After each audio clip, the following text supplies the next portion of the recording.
What's up guys, Mickle here, and earlier today we saw the first hearing in the Coinbase SEC case, and this thing was absolutely fascinating. In this video, I want to go over all the highlights from this case because it is going to have massive implications on the entire cryptocurrency industry. I want to talk about how XRP and Ripple were actually involved in this case, what I think it means for the Ripple case over the long term, and who I think is going to win, Coinbase or the SEC. Guys, there were a ton of shocks in this case. I want to break down all the parts you do not want to miss.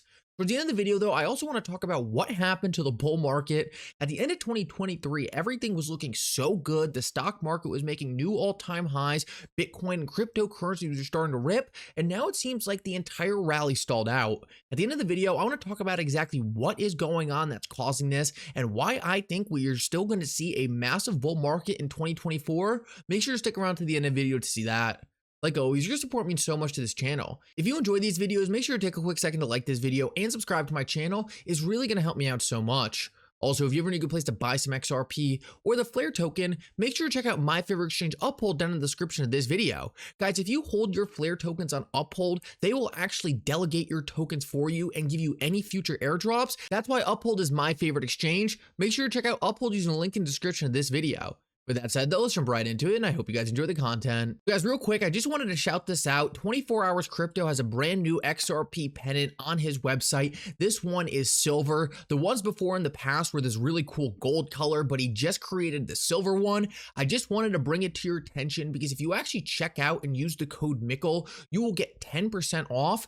Guys, all the info will be in the description of this video, so do not miss out on this. These things normally fly off the shelf. Make sure to check this out. All the links will be in the description of this video. But guys, let's jump into the video and let's start talking about exactly what we saw in the Coinbase SEC case earlier today, because this thing was absolutely fascinating and it's going to have huge implications on the entire cryptocurrency industry. So just to start this off, the SEC essentially had a ton of different charges against Coinbase, from their staking products to the tokens they list to how Coinbase acts as a broker-dealer and an exchange and a custodian all in one, but we're just going to cover the main arguments in this video and talk about the most important things. First of all, the SEC was alleging that 13 tokens in the Coinbase case were securities. Those cryptocurrencies are Solana, Cardano, Polygon, Filecoin, The Sandbox, Axie Infinity, Chiliz, Flow, ICP, Near, Voyager, Dash, and Nexo. So essentially, the SEC grabbed a handful of tokens on Coinbase's exchange and said, okay, these tokens are securities. Now, what was so fascinating about the SEC's argument is they were clearly showing a lot of fear from the Ripple SEC case. One of the first things the lawyer said in the case was the tokens themselves are not securities. Now, guys, that is in stark contrast to everything they were saying in the Ripple SEC case. In the Ripple SEC case, the SEC was clearly saying that the XRP token itself was the security. In this case, they were forced to walk back on that because they realized there's a massive hole in that argument. The token itself can never be the security. A cryptocurrency is not a security, and the SEC was forced to admit that in this case. So right off the bat, the SEC was obviously backed into a corner because they started off the Coinbase case before the Ripple SEC case was over. So they started off the case saying these tokens were securities and instantaneously had to come out and walk back that argument and say, okay, wait, the tokens themselves aren't actually securities. Now, the SEC tried to kind of alter this argument and say, well, the way they're traded kind of makes them securities. So even though they're not technically securities, they are still securities. And guys, the judge was just not having this. And this was the most important point we need to make here. The judge in this case could never wrap her head around the SEC's logic. To her, it just didn't make any sense. She made it very clear to the SEC that she does not understand how the tokens themselves cannot be securities and why the SEC is claiming that Coinbase should have registered them. She hears the SEC saying, hey, the tokens themselves are not securities, and she's sitting there saying, then why are you alleging in your case, right, that these tokens are securities? It didn't make sense to her the same way it doesn't make sense to us. She very quickly saw that the SEC was simply making it up as it goes, the same way they were doing in the Ripple SEC case. So guys, this is the first big win for XRP. Once again, we have another judge thinking it doesn't make sense to call the tokens themselves securities, but more importantly, importantly, simply unable to follow the SEC logic. Guys, throughout the entire Ripple SEC case, I was constantly saying, we are 2 years into this thing and the SEC still doesn't have a coherent argument. And what we're seeing is they are starting the Coinbase case off in the same exact way. This is a big win, I think, for the tokens themselves, because based on how the judge was talking, I don't see any way she is going to come back and say that these tokens are securities. So this was the first big thing. The SEC, once again, has absolutely no argument that the tokens themselves are securities. Now, another thing we need to talk about, and I thought this was extremely significant, was Coinbase calling out the SEC for their hypocrisy on Bitcoin. Essentially, Coinbase called out the SEC and said, hey, Judge, why don't you ask the SEC what they think of Bitcoin? And the SEC came out and said, we think the agency claimed that Bitcoin is not a security. So obviously the judge said, okay, what makes Bitcoin different than anything else out there? And guys, the SEC could not answer this question. If you guys have followed my channel for a while, you would know this is one of the things I was so hyper focused on in the Ripple SEC case. What is the difference between Bitcoin, Ethereum, and XRP? Why are Bitcoin and Ethereum not securities for the SEC and XRP is? And guys, there was never an answer to this question because there is no answer.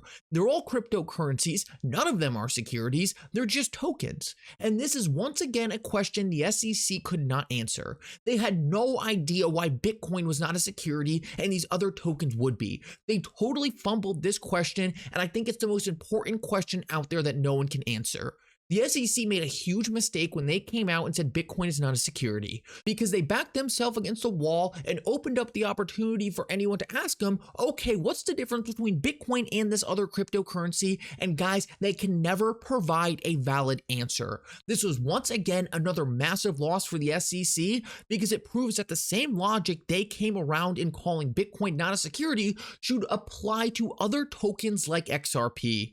Guys, as you are seeing very quickly, the SEC was losing on some major issues in this case very fast. It's going to have huge implications for the entire industry. So the next thing that we learned, obviously, and I kind of talked about this, is that if Bitcoin is not a security, right, then XRP is not a security. The SEC could never provide any logic to actually close that loophole.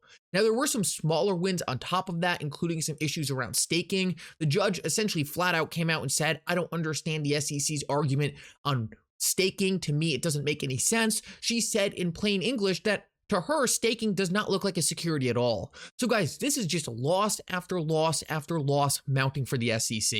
Now, Jeremy Hogan actually weighed in on all of this and did a quick write-up on his thoughts, and I really do agree with him. To me, it seems obvious that this judge is leaning in Coinbase's favor. It was very obvious by listening to her talk that she didn't think most of the things Coinbase were doing were securities. The other point she made extremely clear was that, hey, Congress is still trying to decide what to do with this industry. How is it possible that Congress is writing rules and the SEC is claiming the rules are clear? Guys, this judge got it, and that was the most important thing I need to stress. The biggest issue we had going into this case was whether or not we were going to get a judge who was just going to rubber stamp everything the SEC was saying, or we were going to get a judge who was actually going to analyze the facts and figure out, hey, who is actually right here based on the law? Guys, this is not a judge who's going to rubber stamp the things the SEC says, and instead, she is going to apply securities law how it's supposed to be applied, and that means that the tokens themselves, right, are not going to be securities. So I think that Coinbase is likely going to get a big win here against the SEC, and while this case might get dragged on for a very long time, there's really no chance the SEC is going to win. It's going to be the same exact way the Ripple case went on. There's going to be a ton of FUD, a lot of people making up things that they think are going to happen, but then it's going to turn out, right, that this judge is smart, she understands the nuance, and she's going to understand that the SEC is fighting this case from a place of what they want the laws to be rather than what they actually are. Guys, once again, the SEC was caught making it up as it goes, and guys, it does not look like they have any valid arguments for why the tokens traded on Coinbase should be securities. To me, this is a massive win for the cryptocurrency industry, and I think it's going to be really big for XRP going forward, because if Coinbase decimates the SEC in this case and none of the 13 tokens are called securities in and of themselves, then there's going to be absolutely zero way the SEC is going to have any success on appeal in the Ripple case, and it further confirms, right, that XRP will never be a security. That was the biggest win we got in the Ripple SEC case. And guys, it looks like other courts are starting to confirm the fact that Judge Torres got it right. XRP is not a security. Now, guys, the last thing I want to talk about is what happened to the bull market. And I'm sure there's going to be more stuff to break down in the Coinbase case in the coming days and weeks, but that was really the most important nuance that I could give you. But back to what happened to the bull market. And guys, the biggest reason I think that the bull market right now has kind of stalled is because of inflation. A lot of mainstream media is reporting on inflation numbers that are quite frankly old. But according to Trueflation, we are currently looking at inflation that is in the low 2%. Guys, this is the Fed's target. But the problem with the Fed is all their data is lagging. So if you see this big bump in the inflation right here where inflation went back up to 3%, that is where the Fed is getting their data from right now. They're not getting the current data. Trueflation reports on the current data, and what we saw is there was recently a massive drop-off in the inflation numbers. Guys, right now the market is still convinced inflation is going to go back up, but the data in real time is telling us that inflation is going away and heading to 1% rapidly. Guys, if inflation stays down like the data is telling us it will be, the market is going to catch up and understand that rate hikes are gone, rate cuts are here, and risk assets like cryptocurrency and the stock market have to go higher. Guys, in my opinion, everything is positioned for people to be off sides on the inflation call and for this bull market to be fully intact for 2024. Guys, I hope you enjoyed this update. I know there was a lot to cover. I know it's probably a little bit all over the place, but I hope you enjoyed it. Make sure if you did, you like and subscribe. It's really going to help me out so much. And for now, Mickle out.